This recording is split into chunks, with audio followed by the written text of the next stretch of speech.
Hi friends, வணக்கம். Welcome to Thiyasri creations. இன்றைக்கி நம்ம பார்க்க போகிற வீடியோ இட்லி தோசைக்கான ஒரு சைடிஷ் தான் பார்க்க போகிறோம். வீடியோக்குள்ளே போகிறதுக்கு முன்னாடி நீங்கள் இன்னும் நம்ம சேனலை சப்ஸ்கிரைப் பண்ணலன்னா மறக்காமல் சப்ஸ்கிரைப் பண்ணிக்கோங்க. தேங்க்யூ. வீடியோக்குள்ளே போகலாமா? நம்ம இன்றைக்கி பார்க்க போகிற இந்த டிஷ்ஷுக்கு பேர் வந்து கடப்பான்னு சொல்லுவாங்க. கும்பகோணம் பக்கம்லாம் ரொம்ப ஃபேமஸ் இது எப்படி செய்யலான்னு பார்க்கலாம் வாங்க. அடுப்பில் குக்கர் வச்சுருக்கேன். குக்கர் சூடான உடனே ஒரு ஸ்பூன் எண்ணெய் விட்டுருக்கேன். எண்ணெயில் நீல வாக்கில் நறுக்குன 2 பெரிய வெங்காயம், அதுக்கப்புறம் 5 பச்சை மிளகாய் சேர்த்து நல்லா வதக்கிக்கலாம். காரத்துக்கு பச்சை மிளகாய் மட்டும் தான் சேர்க்க போகிறோம், அதனால தான் 5 மிளகாய் சேர்த்துருக்கேன். நீங்கள் உங்களுக்கு காரத்துக்கு எவ்வளோ வேணுமோ அந்தளவுக்கு சேர்த்துக்குங்க. வதங்கினதுக்கப்புறமா ஒரு உருளைக்கிழங்கு, 3 கத்திரிக்காய் வந்து குட்டி குட்டியாக நறுக்கி வச்சுருந்தேன், அது சேர்த்துருக்கேன். சேர்த்துட்டு இதையும் நல்லா வதக்கிக்கலாம். இப்போ 2 தக்காளி குட்டி குட்டியாக நறுக்கி வச்சு 2 தக்காளி ஆட் பண்ணியிருக்கேன். பெரிய சைஸ் தக்காளி 2 தக்காளி ஆட் பண்ணிக்கலாம். ஆட் பண்ணி இதையும் நல்லா வதக்கிக்கலாம். சட்னி சாம்பார்லாம் செஞ்சு போர் அடிச்சிருந்துச்சுன்னா இந்த டிஷ் வந்து ஒரு நாள் ட்ரை பண்ணி பாருங்கள், கண்டிப்பாக பிடிக்கும் உங்களுக்கு.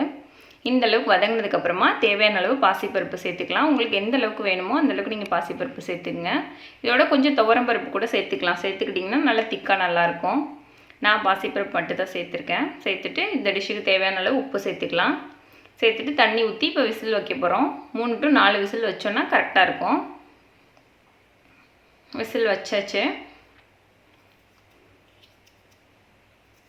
இப்போ நம்ம அரைக்கிறதுக்கு ரெடி பண்ண போகிறோம். அரைக்கிறதுக்கு வந்து ஒரு கடாயில் எண்ணெய் ஊற்றிட்டு 1 ஸ்பூன் சோம்பு, 4 பூண்டு பல், ஒரு துண்டு இஞ்சி, அதுக்கப்புறம் 1 ஸ்பூன் பொட்டுக்கடலை சேர்த்து நல்லா வறுத்துக்கலாம்.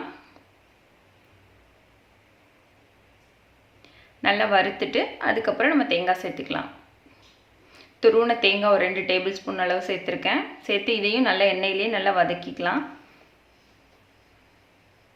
இதையும் நல்லா வதக்கிட்டு அதுக்கப்புறம் அரைச்சி எடுத்துக்கலாம். பேஸ்ட்டாக அரைச்சி எடுத்துக்கலாம்.